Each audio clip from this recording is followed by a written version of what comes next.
छठे दिन परमेश्वर ने अपने ही स्वरूप में मनुष्य को बनाने का निश्चय किया।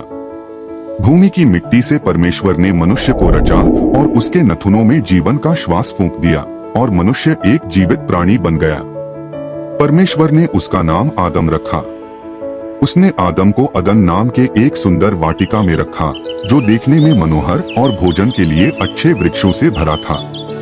वाटिका के बीच में दो विशेष वृक्ष थे, जीवन का वृक्ष और भले या बुरे के ज्ञान का वृक्ष। परमेश्वर ने आदम से कहा, तू वाटिका के हर वृक्ष का फल बेखटके खा सकता है, परंतु भले या बुरे के ज्ञान के वृक्ष का फल तू कभी न खाना, क्योंकि जिस दिन तू उसे खाएगा तू निश्चय ही मर जाएगा। परमेश्वर ने आदम को काम दिया। उसे वाटिका की देखभाल करनी थी और उसकी रक्षा करनी थी। फिर परमेश्वर ने देखा कि मनुष्य का अकेला रहना अच्छा नहीं है, इसलिए वह सब पशुओं को आदम के पास लाया ताकि वह देखे कि वह उनका क्या नाम रखता है। और आदम ने जिस भी जीवित प्राणी को जो नाम दिया वही उसका नाम हो गया। परंतु सब प्राणियों में उसके लिए कोई उपयुक्त संगी नहीं मिला। तब यहोवा परमेश्वर ने आदम को गहरी नींद में डाल दिया। जब वह सो रहा था तो परमेश्वर ने उसकी एक पसली निकाली और उस जगह को मांस से भर दिया। उस पसली से परमेश्वर ने एक स्त्री को बनाया और उसे आदम के पास लाया।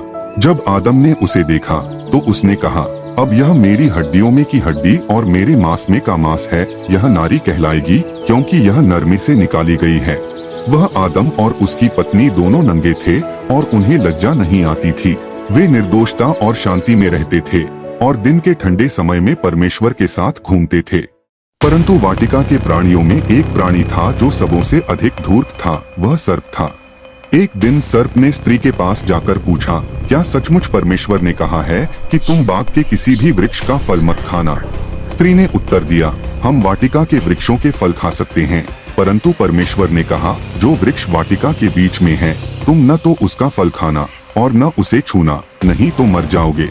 सर्प ने उससे कहा, तुम निश्चय ही नहीं मरोगे, क्योंकि परमेश्वर जानता है कि जिस दिन तुम उसका फल खाओगे तुम्हारी आंखें खुल जाएंगी और तुम भले और बुरे का ज्ञान पाकर परमेश्वर के जैसे हो जाओगे। हव्वा ने वृक्ष को देखा, फल सुंदर था और बुद्धि प्राप्त करने के लिए चाहने योग्य भी है। उसके मन में चाह उत्पन्न हुई। उसने हाथ बढ़ाया, फल लिया और खाया। फिर उसने अपने पति को भी दिया जो उसके साथ था, और उसने भी खाया। उसी क्षण उनकी आंखें खुल गईं और उन्होंने जाना कि वे नंगे हैं। लज्जा उनके हृदयों में भर गई। उन्होंने अंजीर के पत्तों को सींकर अपने लिए कमरबंद बनाए।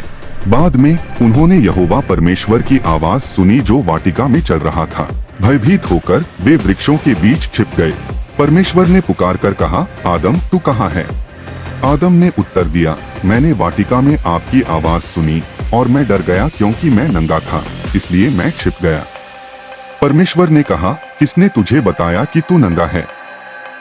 क्या तूने उस वृक्ष का फल खाया है जिसके विषय में मैंने तुझे खाने से मना किया था?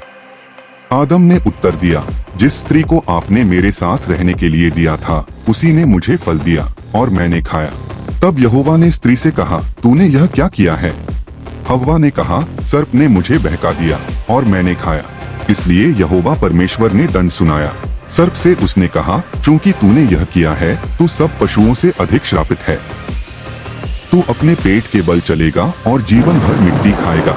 मैं तेरे और स्त्री के बीच और तेरे वंश और उसके वंश के बीच दुश्मनी डालूंगा। वह तेरे सिर को कुचलेगा और तू उसके एड़ी पर वार करेगा। स्त्री से उसने कहा, मैं तेरे गर्भधारण के दुहक को बहुत बढ़ाऊंगा। तू शोक के साथ बच्चे जनेगी। तेरी लालसा अपने पति के लिए होगी और वह तुझ पर प्रभुता करेगा। आदम से उसने कहा, चूंकि तूने अपनी पत्नी की बात मानी और उस वृक्ष का फल खाया, इसलिए भूमि तेरे कारण श्रापित है। अपने जीवन के सब दिन तू कठिन परिश्रम से ही उसमें से खाएगा।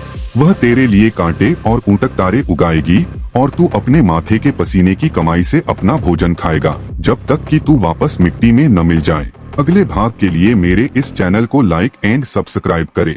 परमेश्वर आप सभी को आशीष दे।